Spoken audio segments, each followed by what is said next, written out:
The message that changed everything. The mining colony on Arcturus 7 had been quiet for 3 months. Captain Marcus Rivera stood in the observation deck, watching the red sun set over the titanium fields. His crew of 200 miners worked the surface, extracting rare metals that powered half the human colonies in this sector. They were far from Earth, far from any protection, and they liked it that way. Out here, nobody bothered them. Out here, they were free. But freedom never lasts forever. The communications officer, Lieutenant Yuki Tanaka, burst into the observation deck with her tablet clutched against her chest. Her face was pale, her hands shaking. Marcus turned from the window and knew immediately that something terrible had happened. In 20 years of working together, he had never seen Yuki look afraid. She handed him the tablet without speaking. Marcus looked at the screen and felt his blood turn cold. It was a broadcast from the Xinthian Collective, one of the most powerful alien civilizations in known space. The Xinthians controlled over 5,000 worlds and commanded fleets that could darken entire star systems. They had been neutral toward humanity, treating Earth's scattered colonies with polite indifference. Until now. The message was simple and brutal. The Xinthian High Council had declared humanity a threat to galactic stability. They claimed that human expansion was too aggressive, that human technology was advancing too quickly, that human ambition would eventually endanger all civilized species. The solution they proposed was equally simple. All human colonies outside the Sol system would be evacuated. Earth would be quarantined. Any humans who resisted would be eliminated. They gave humanity 72 hours to comply.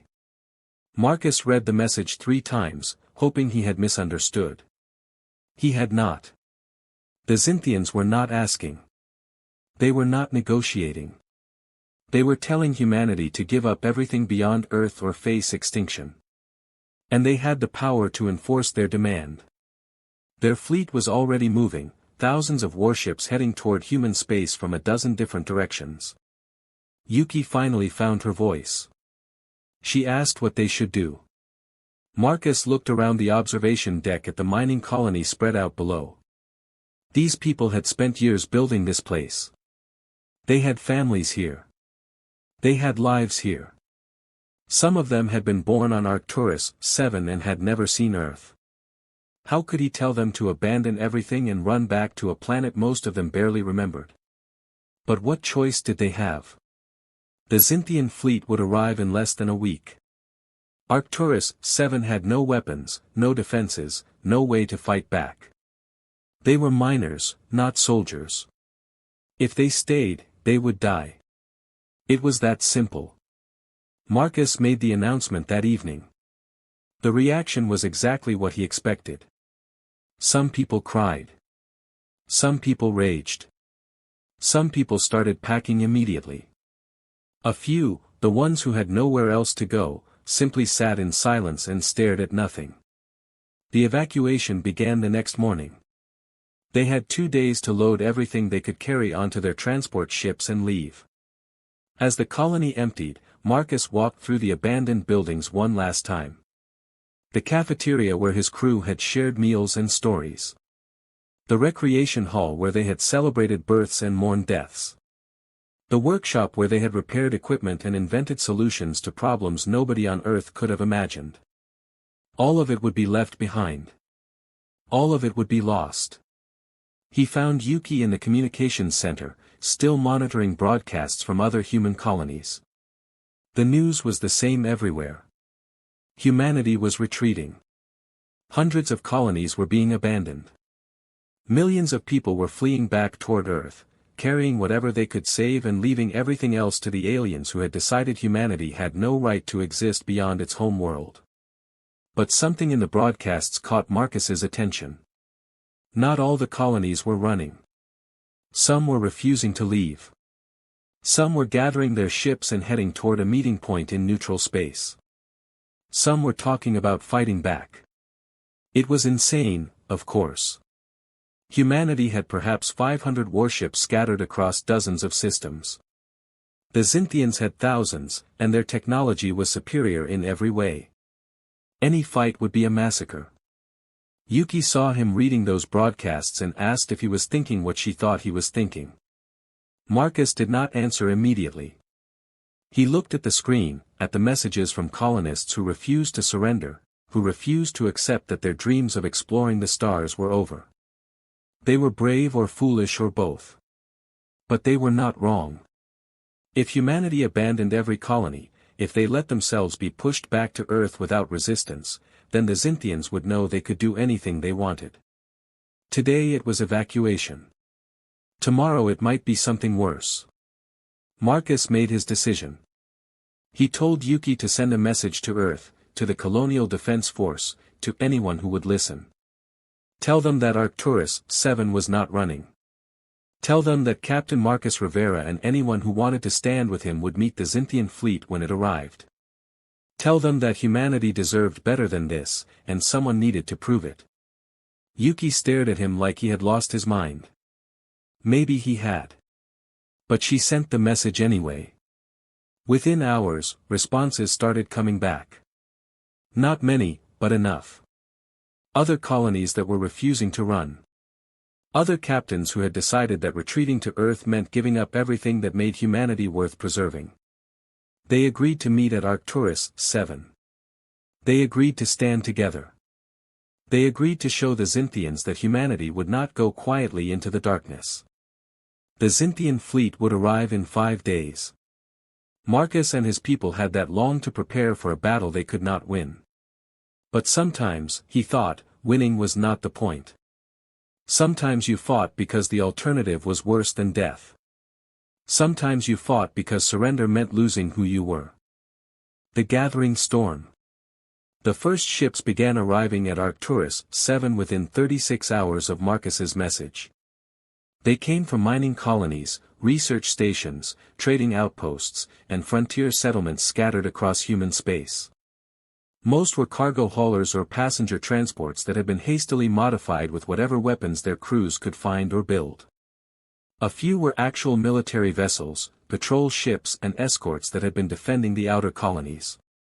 None of them were designed for the kind of battle that was coming. Commander Elena Vasquez arrived on the second day in a frigate called the Defiant. It was one of the few real warships in the gathering fleet, armed with missile batteries and railguns that could actually damage Xinthian vessels. Elena was a career military officer who had spent 15 years protecting human colonies from pirates and raiders. She had never faced an enemy like the Xinthians, but she had faced long odds before and survived. She met with Marcus in what had once been the colony's administrative building.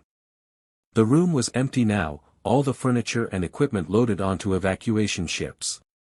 They stood in the bare space and looked at each other, two people who knew they were probably going to die and had chosen to be here anyway. Elena asked Marcus why he was doing this. He could have evacuated like everyone else. He could have gone back to Earth and lived. Instead, he was staying to fight a battle he could not win against an enemy that vastly outnumbered and outgunned him. What was the point? Marcus thought about that question. He thought about the colony he had helped build, the life he had made far from Earth, the freedom he had found among the stars. He thought about what it would mean to give all of that up, to let the Xinthians decide where humanity could and could not go. He thought about his crew, the people who had trusted him to lead them, who deserved better than to spend the rest of their lives trapped on one planet because some alien council had decided they were too dangerous to be allowed to explore. Finally, he told Elena that he was fighting because someone had to. Because if every human colony ran without resistance, then the Xinthians would know they could push humanity around whenever they wanted. Because the only way to earn respect in this galaxy was to show that you were willing to defend what was yours, even against impossible odds. Because sometimes the right thing to do was also the hardest thing to do, and you did it anyway. Elena listened and nodded slowly. She understood. She had made the same choice, for the same reasons. They were not going to win this battle.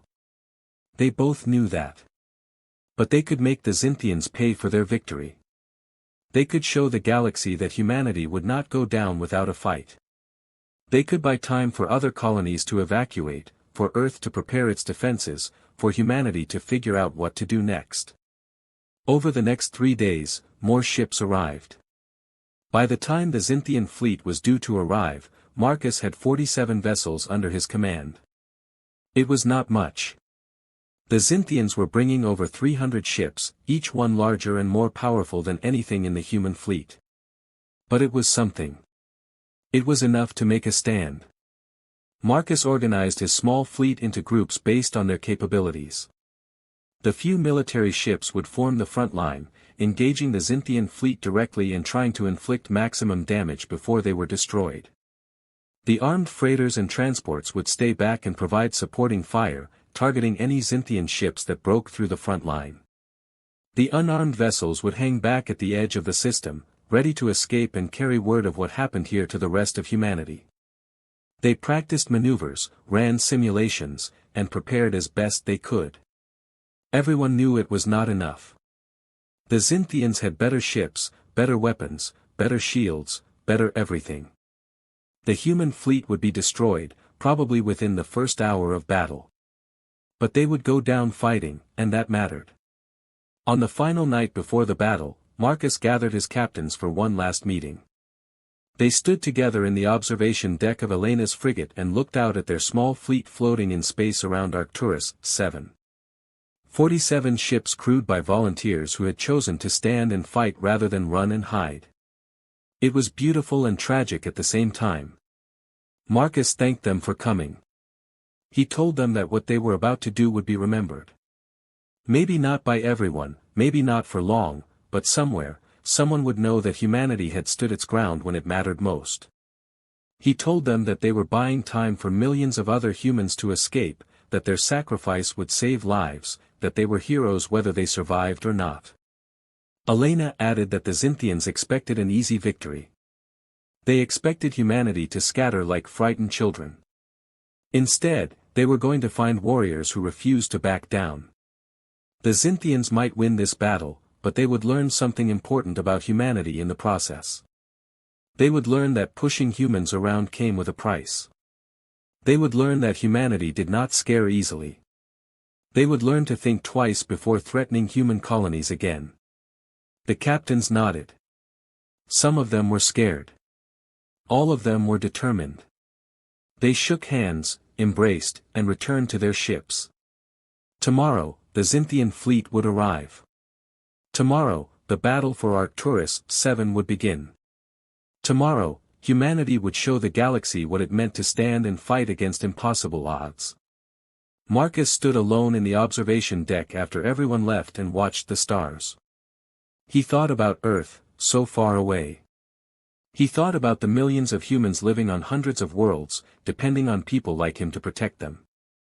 He thought about the future that humanity deserved, a future among the stars, free and unafraid. Then he thought about the battle coming at dawn, and he smiled. The Xinthians thought they had already won. They were about to learn otherwise.